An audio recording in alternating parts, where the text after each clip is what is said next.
نبی اکرم صلی اللہ تعالی علیہ وآلہ وسلم کے صحابہ مکہ مکرمہ سے ہجرت فرما کر حبشہ تشریف لے گئے۔ سرداران قریش کے سفیر شاہ حبشہ سے نا امید ہو کر دوبارہ مکہ آئے۔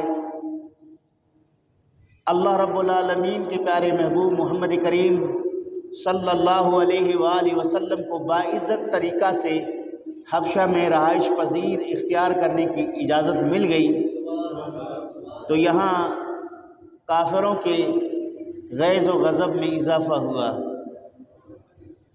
ان کے غصہ بڑھ گئے۔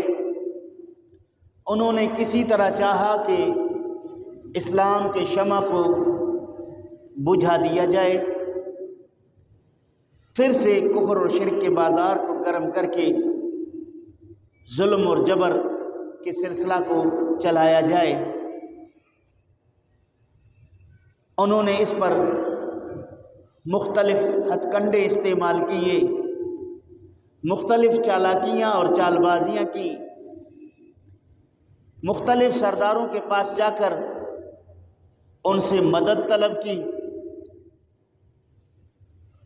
حرم شریف میں آنے والے زائرین کو رسول کریم صلی اللہ علیہ وآلہ وسلم سے بدظن کرنے کی کوشش کی، چونکہ اللہ رب العالمین اپنے پیارے محبوب محمد کریم صلی اللہ علیہ وآلہ وسلم کی حفاظت کا ذمہ لیا۔ وَيَعْصِمُكَ مِنَ النَّاسِ، اے میرے پیارے محبوب صلی اللہ علیہ وسلم، اللہ رب العالمین آپ کا محافظ ہے، لوگ آپ کا بال بیکا نہیں کر سکیں گے، لوگ آپ کو نقصان نہیں پہنچا سکیں گے، چونکہ اللہ رب العالمین کی مدد خاص آپ کو حاصل ہے۔ عزیزان گرامی، مشرکین مکہ نے جناب ابو طالب سے مطالبہ کیا کہ آپ اپنے بھتیجے کو ہمارے حوالہ کر دیں تاکہ ہم اسے شہید کر دیں، قتل کر دیں۔ یہ نئے دین کا ڈنڈورا جو پٹ رہا ہے یہ مٹ جائے، ختم ہو جائے۔ حضرت ابو طالب رسول کریم صلی اللہ تعالی علیہ وآلہ وسلم کی مدد کرنے سے کسی طرح پیچھے نہیں ہٹے۔ کافروں کے اس مطالبہ کو مسترد کر دیا تو کافروں نے سوچا کہ اب ابو طالب چونکہ محمد عربی صلی اللہ علیہ وسلم کے معاون اور مددگار ہیں، اب کسی صورت حضرت محمد مصطفیٰ صلی اللہ علیہ وآلہ وسلم کو شہید کر دیا جائے۔ قرآن مجید میں اس کا ذکر بھی موجود ہے، یریدون لیطفئوا نور اللہ بافواہہم، یہ کافر ارادہ کرتے ہیں کہ اللہ کے نور کو پھونکوں سے بجھا دیں، واللہ متم نورہ، اور اللہ رب العالمین اپنے نور کو پایہ تکمیل تک پہنچا کے رہے گا۔ اگرچہ کافر مشرک اس کو برا منائیں، ان کی مرضی ہے، لیکن اللہ رب العالمین اپنے نور کو پایہ تکمیل تک پہنچا کے رہے گا۔ بعض مفسرین نے یہاں سے دین اسلام کو مراد لیا ہے، یعنی اسلام مکمل ہو کے رہ جائے گا۔ بعض نے رسول کریم صلی اللہ علیہ وسلم کے ذات گرامی کو مراد لیا ہے، کیونکہ اسلام کا مکمل ہونا بھی رسول کریم صلی اللہ علیہ وسلم کے ذات کے ساتھ وابستہ ہے کہ نبی اکرم صلی اللہ علیہ وسلم ہی اسلام کے معلم ہیں، نبی اکرم صلی اللہ علیہ وسلم ہی اسلام کے داعی ہیں، محمد عربی صلی اللہ علیہ وسلم ہی اسلام کے مبلغ ہیں۔ جب داعی اور مبلغ سلامت رہے گا تو اس کا مشن اور کام جاری اور ساری رہے گا۔ ابو طالب نے محسوس کر لیا کہ کہیں یہ کافر اپنے ناپاک ارادہ لے کر میرے بھتیجا محمد عربی صلی اللہ علیہ وسلم کو نقصان نہ پہنچائیں۔ انہوں نے ابو طالب نے بنو ہاشم سے مشاورت کی اور انہیں کہا کہ اب کسی صورت جو ہے ہم رسول اکرم صلی اللہ علیہ وسلم کی حفاظت کریں گے۔ بنو ہاشم میں اگرچہ بہت سارے لوگ اس وقت بھی مسلمان نہیں ہوئے تھے، لیکن ایک خونی اور خاندانی رشتہ کو مد نظر رکھتے ہوئے وہ رسول اکرم صلی اللہ علیہ وسلم کے معاون اور مددگار بننے کے لیے عزم ظاہر کیا، ارادہ ظاہر کیا۔ حضرت ابو طالب نے شیب ابی طالب میں ایک درہ ہے، پہاڑوں کے بیچ میں ایک گھاٹی ہے جو مکہ اور منہ کے درمیان ایک علاقہ ہے، وہاں اس شیب ابی طالب میں اپنے بھتیجے جناب محمد مصطفیٰ صلی اللہ علیہ وسلم کو اور بنی طالب اور بنو مطلب بنو ہاشم کے یہ خاندانی افراد وہاں رسول اکرم صلی اللہ علیہ وسلم کے ساتھ رہائش اختیار کیا۔ ادھر کافروں نے بائیکاٹ کرنے کا ایک معاہدہ تحریر کیا۔ سوائے بنو ہاشم میں سے ابو لہب کے باقی تمام بنو ہاشم رسول کریم صلی اللہ علیہ وسلم کے ساتھ اس گھاٹی میں حضور کے معاون اور مددگار بن کر ان کے ساتھ رہائش اختیار کیے۔ ابو لہب جو ہے وہ کافروں کے ساتھ مل گیا، وہ اس شیب میں نہیں آیا۔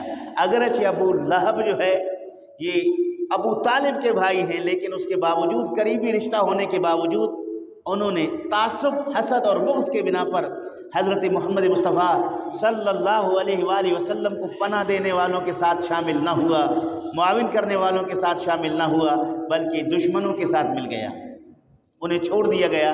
اور شیب ابی طالب میں نبی اکرم صلی اللہ تعالیٰ علیہ وسلم رہائش پذیر تھے، یہاں کافروں نے ایک معاہدہ تحریر کیا۔ ابن عامر نامی شخص نے اس معاہدہ کو اپنے ہاتھ سے لکھا، اس میں یہ لکھا گیا کہ ابو طالب اور بنو ہاشم کے ساتھ کسی قسم کا لین دین نہیں رکھیں گے، کسی قسم کے خوشی اور غمی کے موقع پر شریک نہیں ہوں گے، ان کے ساتھ کسی قسم کا کاروبار اور تجارت نہیں کریں گے، نہ ان کے ہاں رشتہ لیں گے، نہ انہیں رشتہ دیں گے۔ مکمل طور پر اس معاہدہ کو انہوں نے لکھ کر خانہ کعبہ کے چھت پر لٹکا دیا۔ رسول اکرم صلی اللہ علیہ وسلم شیب ابی طالب میں محصور ہو گئے۔ کھانا پینا، زاد و راہ وغیرہ کے سارے راستے کافروں نے بند کر دیے۔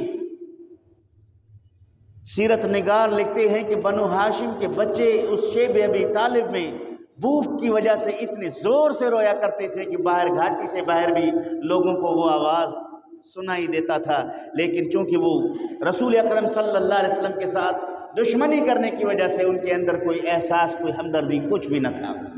اس شیب ابی طالب میں رات کو جب سارے لوگ سو جاتے، جناب ابو طالب حضرت محمد مصطفیٰ صلی اللہ علیہ وسلم کا بستر بدل دیتے، کسی اور جگہ آپ کو سلاتے اور اس بسترے پر اپنے بیٹوں میں سے کسی کو کہتے، اپنے رشتہ داروں میں سے کسی کو سلاتے۔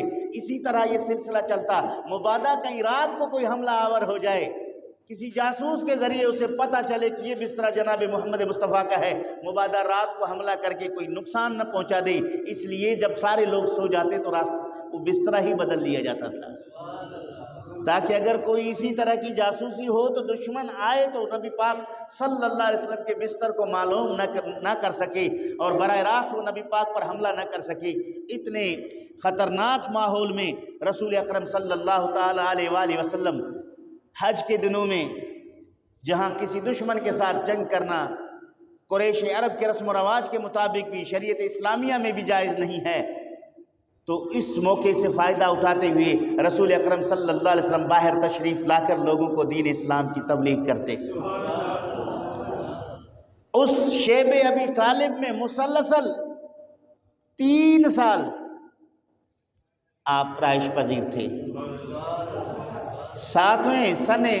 سن 7 نبوی سے لے کر سن 10 نبوی تک 3 سال اس غار میں، اس شیب ابی طالب درہ اور گھاٹی میں آپ رہے اور دین اسلام کا کام کا سلسلہ، تبلیغ کا کام جاری اور ساری تھا۔ آپ یہاں سے اندازہ لگائیں کہ اسلام کی ابتدا کتنے مشکلات سے ہوا ہے، جس کی ہم کس قدر کرتے ہیں۔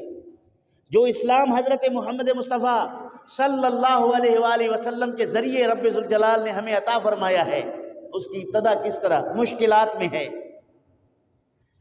نبی اکرم صلی اللہ تعالیٰ علیہ وآلہ وسلم نے 3 سال گزرنے کے بعد اپنے چچا سے کہا کہ چچا جان، وہ جو ابن عامر نے معاہدہ لکھا ہے، وہ جو خانہ کعبہ کے چھت پر اسے لگا دیا گیا ہے، لٹکا دیا گیا ہے، ان سے جا کے کہہ دو، کافروں سے جا کے کہہ دو کہ جو تم نے معاہدہ لکھا ہے اس معاہدے کو رب ذوالجلال نے دیمک کے ذریعے ختم کر دیا ہے۔ اس میں صرف وہ الفاظ لکھے ہیں جو اللہ رب العالمین کے نام ہیں، باقی سب کو دیمک نے چاٹ لیا ہے۔ ابو طالب نے جب یہ بات سنی محمد مصطفیٰ صلی اللہ علیہ وسلم سے، کافروں سے کہہ دیا کہ جو تم نے معاہدہ لکھا ہے اس معاہدہ کو رب ذوالجلال نے مٹا دیا، دیمک نے اسے کھا گیا ہے، جا کے اسے دیکھو، اگر وہ معاہدہ کو دیمک کھا گیا ہے تو آپ قطع تعلقی کو ختم کر دو، ہمیں اس شیب سے باہر آنے کی اجازت دے دو۔ اگر میرے بھتیجے محمد کی یہ بات غلط ہے اور اسے دیمک نے نہیں کھایا تو پھر میں محمد عربی صلی اللہ علیہ وسلم کے معاونت اور مددگاری سے دستبردار ہو جاؤں گا۔ کافروں نے یہ شرط منظور کر لیا کہ ٹھیک ہے، ہم جا کے دیکھتے ہیں۔ جب جا کے اس کو اتارا گیا تو اس میں صرف بسمک اللہم کا لفظ لکھے تھے، اللہ رب العالمین کا نام لکھا ہوا تھا، اس کے علاوہ کچھ نہ تھا۔ مکمل کو دیمک نے چاٹ لیا تھا۔